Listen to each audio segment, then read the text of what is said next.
कारण का त्या लवांडेने आमच्या साधू संतांबद्दल, आमच्या हिंदू धर्माच्या महाराजांबद्दल जे काय अपशब्द वापरले, त्या दृष्टिकोनातून हिंदू समाजामध्ये हा राग, ही चीड निर्माण होणं साजेशी आहे.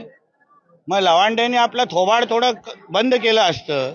आमच्या हिंदू राष्ट्रामध्ये राहूनच अगर आमच्या साधू संतांवर अगर अशा पद्धतीने कोण खालच्या दर्जाची टीका करण्याची हिंमत होत असेल तर असे कार्यक्रम अपेक्षितच आहेत.